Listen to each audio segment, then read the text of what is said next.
Value zone hyper mart Nandamuri Balakrishna గారిచే November 28న నాచారంలో గొప్ప ప్రారంభం. బట్ అంత క్లోజ్ ఉండే వాళ్ళు అన్న అన్న అనేవాళ్ళు కదా. బట్ చనిపోయే మూమెంట్ లో ఏమన్నా కాల్ చేసి మాట్లాడటం కానీ తెలియదు అప్పటి డిప్రెషన్ లోకి వెళ్ళాను, కొంత ఇబ్బందిగా ఉంది అని వెల్ విషెస్ తో చాలా మందికి ఫోన్ చేసి మాట్లాడారు ఆయన అని చెప్పి. అంటే మీకు ఏమైనా అప్పటికి- ఫోన్ చేశారన్నా? అసలు లేదు లేదు మీరు ఫోన్ లేదు, చేయటం చేయలేదు. కానీ? ఎందుకంటే అప్పటికే రేంజ్ వెళ్ళిపోయింది టాప్ కి. Hmm. వెళ్ళి కలిసి అన్న అసలు అన్న ఏం చేస్తున్నారు ఏంటి, అల్యూమినియం ఫ్యాక్టరీలో ఎక్కడన్నా వేరే షూటింగ్ లో ఉన్నప్పుడు కలిసిన అసలు మనం ఫోన్ చేసే ఇప్పుడు మీతో ప్రాక్టికల్ గా మాట్లాడాలి. మనం ఫోన్ చేస్తే పెద్ద హీరో అయిపోయాడు, మనం ఫోన్ చేయకూడదు, వెళ్తే పర్సనల్ గా కలవాలి అనే ఫీలింగ్ నాది.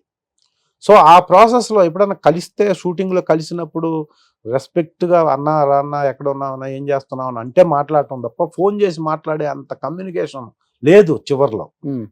ఎందుకంటే టాప్ రేంజ్కి వెళ్ళి తర్వాత మళ్ళీ పడిపోయారు కదా అప్పుడు. పడిపోయారు. పడిపోయిన తర్వాత కూడా అదే లోన్లీగా ఉండేవాడు ఎక్కువ. ఈ వాళ్ళ కొలీగ్స్ వాళ్ళ సర్కిల్లో ఉన్నోళ్ళు చెప్తుంటే వినటం. సో మళ్ళీ వస్తాయి, మళ్ళీ సినిమాలు వస్తాయి, మళ్ళీ బ్రహ్మాండంగా ఒక హిట్ పడితే బ్రహ్మాండంగా మళ్ళీ ఆ పొజిషన్ వస్తుంది అనుకుంటుండేవాళ్ళం. మరి సూసైడ్ చేసుకుంటారు అనుకున్నారు మీరు అసలు? అస్సలు అస్సలు నాకు ఉదయ్ కిరణ్ గారు శ్రీహరి గారు ఇప్పటికి అనుకున్నా కూడా నా మిరాకిల్ డెత్స్ అవి రెండు. అవును. అసలు ఒక లీడ్ చేయాల్సిన పొజిషన్లో శ్రీహరి గారు కూడా నాకు చాలా క్లోజ్గా ఉండి ఎప్పుడు నీకు నువ్వు డైలాగ్ బ్రహ్మాండం చెప్తారా, వస్తుంది నీకు, నాకు రాలేదా, వస్తుంది నీకు, వెయిట్ చేయి. ప్రకాష్ రాజ్ ఒకడు, శ్రీహరి గారు ఎప్పుడు కనపడినా ఇప్పుడు కనపడినా వస్తుంది నీకు. ఎవరు విలన్ రోల్స్ అంటే విలన్ మంచి మంచి విలన్స్ తో మీరు వర్క్ చేశారు కాబట్టి ఎవరు బాగా ఫ్రెండ్లీగా యాజ్ ఎ బ్రదర్ గా ఉండేవాళ్ళు అంటే తెలుగు వాళ్ళు? అందరు నాతో విలన్స్ తో చేశారు మీరు. యా నాతో రాహుల్ దేవ్ బాగుంటాడు. శ్రీహరి గారు అయితే అసలు ఉన్నంత వరకు అల్టిమేట్, అసలు సపోర్ట్ చాలా సపోర్ట్ చేసేవాడు.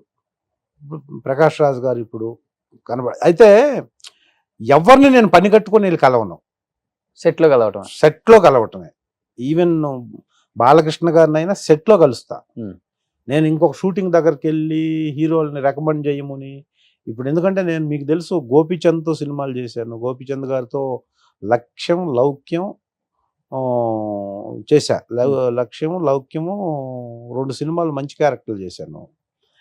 బాలకృష్ణ గారితో 4 సినిమాలు చేశాను. Lakshminarasimha, Simha, legend, Akhanda 3 blockbusters. But పోయి వాళ్ళకి లొకేషన్లోకి పోతే రెస్పెక్ట్ చేస్తారు, హీరో డైరెక్టర్లకు చెప్తారు కూడా.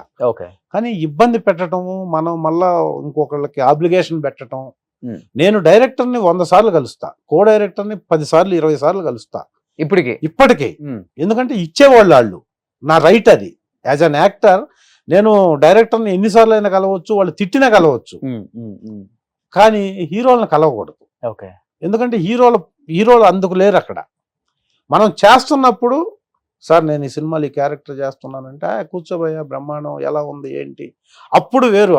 అప్పుడు మనకు ఒక కాన్ఫిడెన్స్ ఉంటుంది, ఒక సాటిస్ఫాక్షన్ ఉంటుంది మాట్లాడుతుంది. మీ హైయెస్ట్ రెమ్యునరేషన్ ఏంటన్నా? ఇన్ని సినిమాలు చేశారు కదా, వేలల్లోనే. ఇప్పటికి వేలల్లో. ఇంకా లకారానికి వెళ్తాం అన్న కాన్ఫిడెన్స్ ఉంది. ఓకే. బట్ ఇంకొకటి ఏంటంటే నేను స్ట్రాంగ్ గా బిలీవ్ చేసేది ఏంటంటే ఇది తగ్గకుండా ఉంటే చాలు. ఇది తగ్గకుండా ఉంటే హ్యాపీ. ఎందుకంటే నేను ఇలా ఉండే కదా ఇలా ఉన్నాను ఇప్పుడు ఫైనాన్షియల్ గా కానీ హెల్తీగా కానీ ఇప్పుడు ఇలా ఉన్నానంటే ఈ పొజిషన్ తోనే కదా. ఈ పొజిషన్ తగ్గకుండా ఇంకొక 10 years ఉందనుకోండి, హ్యాపీ. దీపం ఉండగానే ఇల్లు చక్కదిద్దుకోవాలని చెప్తారు కదా, అప్పుడులోనే చక్కదిద్దుకున్నారు మీరు. సరే చక్కదిద్దే పక్కన పెడితే ఈ పొజిషన్ తోనే ఇలా ఉన్నాం కాబట్టి ఈ పొజిషన్ తగ్గకుండా ఉంటే ఇలా ఉంటాం కదా హ్యాపీ. అంతే.